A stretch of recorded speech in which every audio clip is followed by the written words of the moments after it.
What is up, everybody? CP and SJ with you for another week of picks here on Every Day. We're covering, kind of getting back into the groove of things here for you with some, we had some requests. Folks wanted to know, what they should be playing here over each and every weekend with different things going on in the sports world. So we're going to give you a little bit of variety of stuff here. SJ, it doesn't hurt to throw a few plays out there. I know you've been doing a lot of that through socials as well. So good to give the folks some, meat to chew on. Yeah, I mean, as often as possible. At least, I mean, this week I've been kind of hammering on it, so we'll try to keep that pace up. But basically, just 2 to 3 picks daily, and just you want to parlay them, you want to play them straight singles. You do what you got to do, but at least giving you some things that we might see and be like, oh, this is a decent player. I like this. I mean, this might be a thing going forward because I almost hit it pretty good yesterday. But the 3-ball Thursday went the NBA style and got Ked Curry. Anthony Edwards, he's the one that missed, but this was a little bit of a loophole and plays the bet early, I guess. But LaMelo Ball it ended up being injured, but it got the play in before the injury happened. So I guess it kind of paid off there that you end up being a void in most cases. But if you get that in early, sometimes it does pay off. But just those type of plays, props, straight up totals, whatever.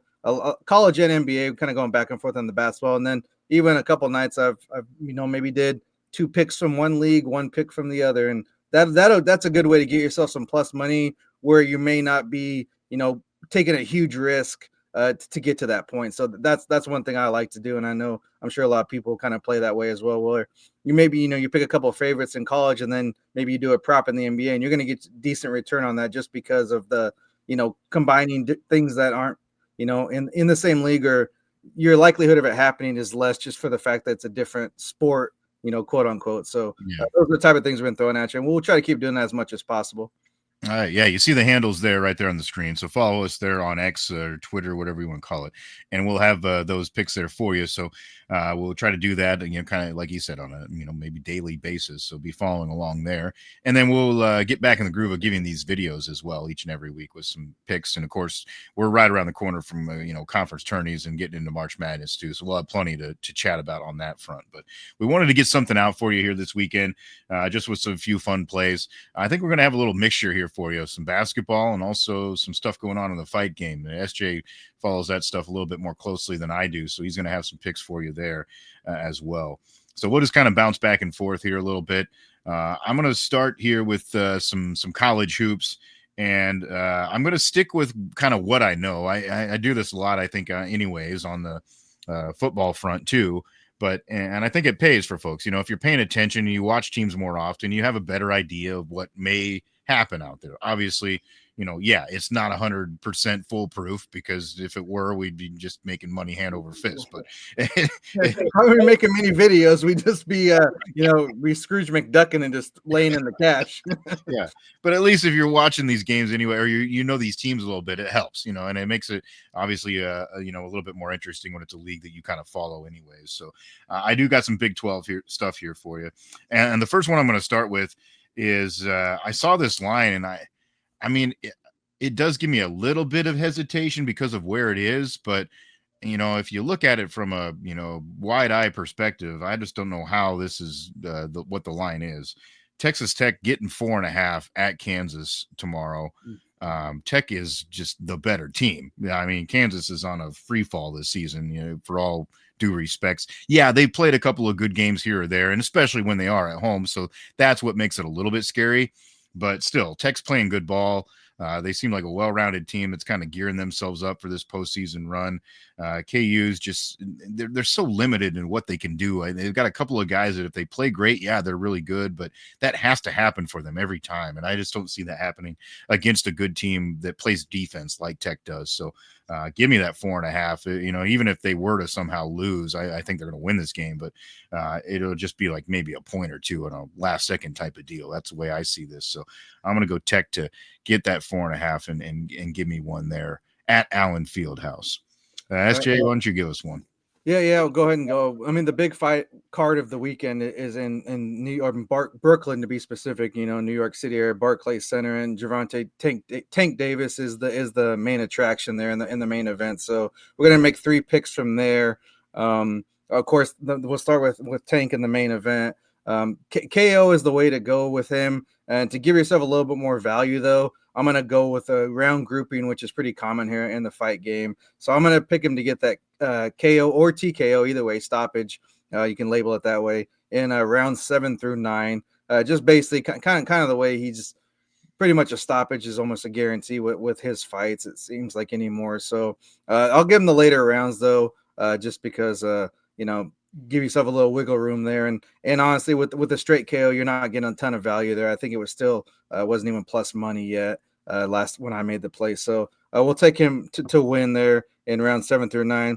Just a couple other fights on that card to throw in with it. I'm going, I guess, technically these guys are underdogs. They're fairly close, plus 100 or so on the line there. But Sandor Martin and then also Rayo Valenzuela, both, like I said, underdogs. But to me, compared to their opponents, they've fought tougher competition.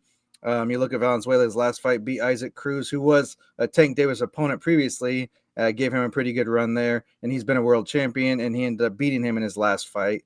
So we're gonna edge there. And then also with Martin, he's kind of one of those guys that just like pisses you off, basically, like ugly style, nothing technical about him, doesn't look good. He's not like you look at him like, man, this guy just like a freak athlete. Nope, none of that. But he has pulled a couple of upsets, and honestly should have had probably one more upset under his belt of Teofimo Lopez. But it was kind of a home cooking type of decision in that one, so he didn't get the call. But most fans or especially experts or people that watch the sport closely would definitely say he probably won that fight. So we're going to go with a couple of underdogs, but it's the type of underdogs that, I really like to pick, because you're looking at, a plus, 150, maybe a plus 180, even plus 200. Sometimes I don't mind in the fight.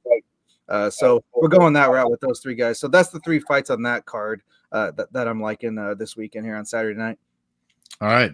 Yeah, good stuff there. It gives you some options there to play with and have some fun with that. I'm going to group a couple of others here. Actually, I have three more in the Big 12 that I'll kind of throw out at you here. Two of them I feel really good about. Another one I do feel good about, but I'm going to tread a little more lightly on. I got TCU given 3 against Central Florida. Central Florida has been kind of up and down. They're a pretty unpredictable squad. TCU is really the same way, but they played really well at home. Then that's usually the case when it goes to college hoops too. Teams are better at home, and TCU has been much better at home. It's just a week ago that they knocked off Tech, so I think that this game sets up well for them. They lost big to UCF the first time they play them, so I think that adds a little bit extra motivation as well to play well at home and try to nip them. So I'm going to go TCU, given that 3. And then another one I feel pretty good about, even though these two teams, I could see them bogging this one down just because of the way Houston plays. But Houston-Cincinnati, I'm going to go over. It's just at 125.5, which is a pretty low number when it comes to college basketball. And both these teams have the capability to score quite a bit of points. You talk about Cincinnati's, even some of the games that they've lost, they've scored 70 plus in a lot of those. And then Houston, we know that they can score in buckets. It's just that that's not always the style they want to play. They want to try to lock you down too. So, but just getting to that number, I think that happens. So I'm going to go over in that one, the 125.5 Houston, Cincinnati. And then I normally don't do this, but I'm going there. Usually don't get my own team involved, but coming off an absolute turd this week for Iowa State, lost to Oklahoma State on the road. But this is one that's been circled on the calendar. They lost that heartbreaker in overtime against Arizona on the road with the 3-quarter court shot from Caleb Love. I just see the Clones finding a way to get the groove going here at Hilton on Saturday. They're laying 6.5. Don't love that they're given that much, because this is a good Arizona team. And don't get me wrong, and Love's still playing really great right now. But I think it's those late couple of buckets. It's going to be one of those things where they get a couple of late run out shots just to kind of ice the deal and get to that hump. I would say just go to the money line, but you're not getting anything worth anything there, because the money line's at minus 210 right now. And it's even money, even laying the points. So that's why I'm saying tread lightly. It's not getting you much, but I think that it's something that happens. So I'm going to go with them there on that game. And then the one other one I was going to throw out there too, I'm going outside of the league. This is one of the marquee matchups on Saturday. Bama, Tennessee. Bama is at Tennessee. And I'm going to go unders on this one, because that number is pretty high, 158.5. Now, you look at the recent scoring and say, well, that may not be a good decision because Alabama's been putting up over 100 multiple times in recent games. But I just think, when you match up against a team like this, there's going to be a little extra nerves involved when you got the top 10 showdown going on like that.